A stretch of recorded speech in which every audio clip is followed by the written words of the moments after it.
अतुल लोंढे आपल्यासोबत आहेत. अतुल लोंढे जरा कडक परीक्षक असतील बहुधा. अतुल लोंढे राष्ट्रवादी काँग्रेसचे प्रवक्ते आहेत. अतुल लोंढे, अर्थसंकल्पाबद्दल काय प्रतिक्रिया, काय म्हणणं आहे तुमचं? बघा आवटे सर, 2010 नंतरचा कुठलाही अर्थसंकल्प जो आहे तो सवंग लोकप्रियतेचा राहिलेला नाही आहे. जिथपर्यंत अनेक लोक आता टीका करतात, पण लालू प्रसाद यादवांनी युपीएच्या 1 मध्ये आणि 2 मध्ये जवळजवळ 8 वर्ष भाडेवाढ केली नाही, पण त्यांनी जी कल्पकता दाखवली होती की फ्रेट कॅरेजेस म्हणजे गुड्स आणि सर्व्हिसेस जे आहे त्याच्यामध्ये त्यांनी वॅगन्समध्ये जे ऍडजस्टमेंट करून राहिलेली जागा होती ती व्यापून त्यातनं जास्तीत जास्त रेव्हेन्यू जनरेट करण्याचा प्रयत्न केला होता. त्यानंतर मधला बर्थ आणलेला होता. त्यानंतर ममता बॅनर्जी असताना दुरांतो एक्सप्रेसेस सुरू झाल्या, त्या मोठ्या प्रमाणावर सुरू झाल्या. आज तुम्ही नागपूर मुंबई असेल, कलकत्ता दिल्ली असेल, अशा अनेक नवीन कल्पना ज्या आहेत त्या सुरू झालेल्या आहे. म्हणजे जे एक इन्फ्रास्ट्रक्चर लागतं ते इन्फ्रास्ट्रक्चर जवळजवळ आज अवेलेबल आहे आपल्याकडे. फक्त त्याला वर्ल्ड क्लास करणे हा एक वेगळा डिस्कशनचा मुद्दा होऊ शकतो. दुसरी गोष्ट अशी आहे की 1952 साली आपली जी रेल्वे प्रवासी वाहतूक होती ती 80% वाहतूक ही रेल्वेवर डिपेंडंट होती. प्रवासी वाहतूक ती आता जवळजवळ 10% 15%च्या जवळपास आली. याचं कारण इतर गोष्टी पण डेव्हलप झाल्या, म्हणजे रस्ते वाहतूक असेल किंवा एअर ट्रॅफिक असेल, नंतर वॉटर ट्रान्सपोर्ट असेल, या सगळ्या गोष्टीमध्ये. पण ते 40% ते 50% आणणं गरजेचं आहे. अशा पद्धतीचे प्रयत्न अमेरिकेमध्ये किंवा चायनामध्ये बऱ्याच ठिकाणी झालेले आहे. म्हणजे आता यांनी जो रोडमॅप दिलेला आहे, यांनी काय म्हटलेला की व्हिजन डॉक्युमेंट असं म्हटलं की आम्ही आता याच्यामध्ये व्हिजन डॉक्युमेंट बघतोय. पण हा जो रोडमॅप बघताना यांनी जो रेव्हेन्यू जनरेट करण्याची जी सिस्टम याच्यामध्ये वापरलेली आहे, पेन्शन फंडमधनं असेल, स्टेट गव्हर्नमेंट असेल, पीएसयूज कडनं असेल, पण त्याच्यामध्ये मल्टीलॅटरल फायनान्शियल सिस्टम जी आहे ती वापरणार आहे. आणि त्याच्यामध्ये कुठंतरी असं वाटतं की आता पीपीपी आणि पीपीपीमध्ये पीएसयूचा पैसा सगळा वापरायचा आणि स्टेट गव्हर्नमेंटलाच वापरायचा. आणि त्याच्यामध्ये एक तर अजून मला म्हणजे थोडासा आश्चर्याचा धक्काच बसला की एमपी लॅड म्हणजे जो खासदारांचा जो निधी असतो तो निधी ऑलरेडी आदर्श गावासाठी डेव्हलप करावा म्हणून, दत्तक घ्यावा म्हणून त्याच्यावर ऑलरेडी एक प्रेशर आहे. दुसरं प्रेशर आता यांनी ह्याचं सुद्धा टाकलं. याच्यामध्ये यांनी म्युन्सिपल कॉर्पोरेशन, कोऑपरेटिव्ह फेडरलिझमच्या नावाखाली स्टेट या सगळ्या लोकांना इन्व्हॉल्व करण्याचा जो प्रयत्न केलाय. मग एवढी मोठी रेव्हेन्यू सिस्टम उभी होत असताना जे आपण बॅकवर्ड लिंकेजेस म्हणतो, आता चेन्नई असेल किंवा तिरुवनंतपुरम असेल किंवा कोची असेल किंवा मग आता विदर्भाचा जर पार्ट घेतला तर अमरावती नागपूर असेल, वर्धा नागपूर असेल, नंतर हैदराबाद सिकंदराबाद नागपूर एक इंटरसिटी फास्ट एक्सप्रेस आहे, त्याच्याबद्दलचं काही मागच्याच डिक्लेअर केली होती. यावेळेस ते काही बोललेले नाही आहे. भंडारा नागपूर अशा पद्धतीनं जे प्रवासी वाहतूक आहे ही रेल्वे स्वस्त असल्यामुळे अशी वाहतूक निर्माण केल्यावर 50,000 कोटीचा जवळजवळ महसूल जो आहे तो पुढच्या फ्युचरमध्ये एक 10 वर्षाचं पर्स्पेक्टिव्ह प्लॅनिंग ठेवून करता आलं असतं. पर्स्पेक्टिव्ह प्लॅनिंग यासाठी म्हणतो कारण यांनी पूर्ण बजेटमध्येच पर्स्पेक्टिव्ह प्लॅनिंग मांडण्याचा प्रयत्न केलेला आहे. 5 जे रोडमॅप दिले त्यातले मी 2 बद्दल बोललोय. सेफ्टीच्या संदर्भामध्ये सर्व्हिलन्स कॅमेरे जे आहे ते आपण वापरू असं त्यांनी म्हटलेलं आहे. पण रेल्वे प्रोटेक्शन फोर्स जी आहे तो रेल्वे प्रोटेक्शन फोर्समध्ये त्यांनी लेडीज कॉन्स्टेबल जे आहे त्या लेडीज कॉन्स्टेबलची फिजिकल एक्झिस्टन्स जे आहे ते वाढवणं गरजेचं होतं. जिथपर्यंत आता एसएमएसच्या सुविधा असेल किंवा आयआरसीटीसी मधनं मदत करण्याचा प्रयत्न असेल किंवा कमसम हा ऑलरेडी तिथे खाण्याचा लाऊंज जो आहे तो डेव्हलप झालेला आहे. हे पुढे नेण्याचा त्यांनी प्रयत्न जरूर केलेला दिसतो. पण त्या पर्स्पेक्टिव्ह प्लॅनिंगमध्ये याच्यामधून जो पैसा उभा राहणार आहे तो लॉंग टर्ममध्ये उभा राहणार आहे. त्यातनं इंटरेस्ट रेट कमी पडणार आहे. त्यामुळं जसं बुलेट ट्रेनची गोष्ट होती, ट्रेनला स्पीड वाढवणं म्हणजे आता आपल्याकडे ब्रॉड गेज आहे त्याला एक स्टँडर्ड गेजमध्ये कन्व्हर्ट करता येतं. मग बुलेट ट्रेनला जायचं की एक्झिस्टिंग ट्रेन सिस्टमची स्पीड वाढवायची आणि गुड्समधनं आपण गुड्स ट्रॅफिक जे आहे ज्याला फ्रेट कॅरियर म्हणतो त्याच्यामधनं आपण किती पैसा रेव्हेन्यू जनरेट करणार आहे याच्यावर फार मोठं डिपेंडन्स जे आहे ते रेल्वेच्या सक्सेसचं आहे. कारण शेवटी पॅसेंजरवर आपण जास्त बोजा टाकू शकत नाही. राताळ्याला भाडेवाढीचा प्रश्न, भाडेवाढ ऑलरेडी त्यांनी केलेली आहे, फार मोठ्या प्रमाणावर केली होती. लोकांनी दबाव टाकला, मग थोडी ती कमी केली. पण भाडेवाढीचं बरोबर आहे की बा थोडीफार तिकीट दरवाढ झाली तर हरकत नाही, झाली असायला हवी. पण सेवा सुविधा ज्या आहे त्या आपण दिल्या पाहिजे. या सगळ्या संदर्भातला हे जे परिप्रेक्ष्य जर आपण पाहिलं तर हे व्हिजन डॉक्युमेंट कुठेतरी कमी पडलेलं दिसतंय. आणि कृपा करून मी जरी राष्ट्रवादी काँग्रेसचा प्रवक्ता असलो तरी मी इकॉनॉमिक्सच्या सेन्समध्ये बोलत आहे. मी कुठेतरी मला हे समजतं की सगळ्या गोष्टींचं सोंग करता येतं, पैशाचा सोंग करता येत नाही आणि विरोधासाठी विरोध करणार नाही. याच्यामधलं कुठं व्हिजन जर कोणाला दिसत असेल तर ते व्हिजन त्यांनी आम्हाला दाखवावं. अतुल लोंढे तुम्ही बरोबर अतुल लोंढे तुमचे मुद्दे पोहोचले. तुम्ही या अर्थसंकल्पाला 10 पैकी किती मार्क्स द्याल? हार्डली 3-3.5 मार्क देईल मी याला. अच्छा, 3 मार्क्स म्हणजे यांनी नापास केलेलं या अर्थसंकल्पाला. अतुल लोंढे नागपुरात असतात पण ते आज मुंबईत आलेले आहेत. नागपूरला परत कुठल्या ट्रेननं जाणार आहात?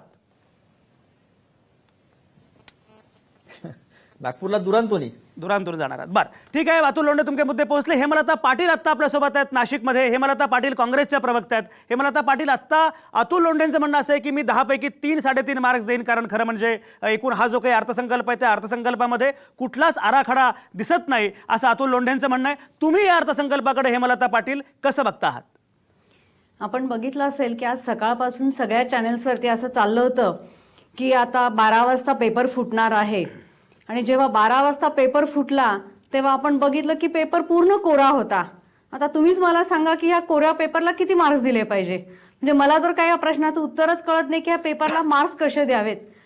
कारण जेव्हा सुरेश प्रभूंनी अंदाजपत्रक वाचायला सुरुवात केली तेव्हा मी अगदी प्राण कानामध्ये आणून ते सगळं अंदाजपत्रक ऐकत होते, कारण मला त्यांच्याकडनं व्यक्तिशः खूप अपेक्षा होत्या की एक अभ्यासू व्यक्ती, चांगली व्यक्ती, दुसऱ्या पक्षातनं पंतप्रधानांनी खास त्यांना ही मोठी जबाबदारी दिली आहे म्हणून असं वाटत होतं की खूप चांगला अर्थसंकल्प आज आपल्या सगळ्यांना ऐकायला मिळेल. पण आपण बघितलं असेल की कुठल्याही पद्धतीच्या अपेक्षा या ठिकाणी पूर्ण झालेल्या नाहीयेत.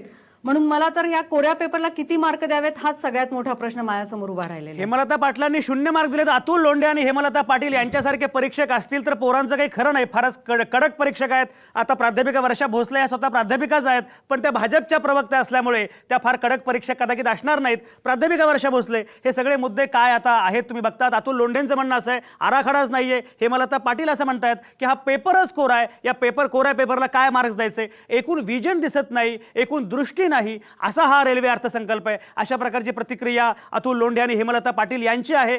तुम्ही या अर्थसंकल्पाचं एकूण वर्णन कसं कराल, कसं बघाल? मी अत्यंत सकारात्मक, वास्तववादी आणि देशाला प्रगतीकडे घेऊन जाणारा असा प्रगतिशील अर्थसंकल्प आहे असं मला वाटतं. कारण एकंदरीत या सगळ्या अर्थसंकल्पाचा विचार केला तर याच्यात कुठेही घोषणाबाजी नाही, तर आधी एकंदरीत बिघडलेली परिस्थिती आहे ती दुरुस्त करा, त्याच्या अनुषंगाने उपाययोजना करा आणि मग घोषणा करा. ही एकंदरीत या मंजुरी किंवा या अर्थसंकल्पामागे सुरेश प्रभूंची भूमिका दिसते आणि ती भूमिका मला निश्चितपणे कौतुकास्पद आणि अभिनंदनाची वाटते. ज्या मूलभूत गोष्टी आहेत त्याच्यात निश्चितपणे प्राधान्य दिलेले आहे. पेपर कोरा कसा म्हणतात हे मला प्रश्नचिन्हच आहे, कारण मी एका प्राध्यापिका आहे आणि मुलांचे पेपर आम्ही कधी कोरे समजत नाही. प्रत्येक गोष्टीमधून काहीतरी अर्थ निघत असतो. सुरक्षेला आणि सेवेला प्राधान्य दिलेलं आहे.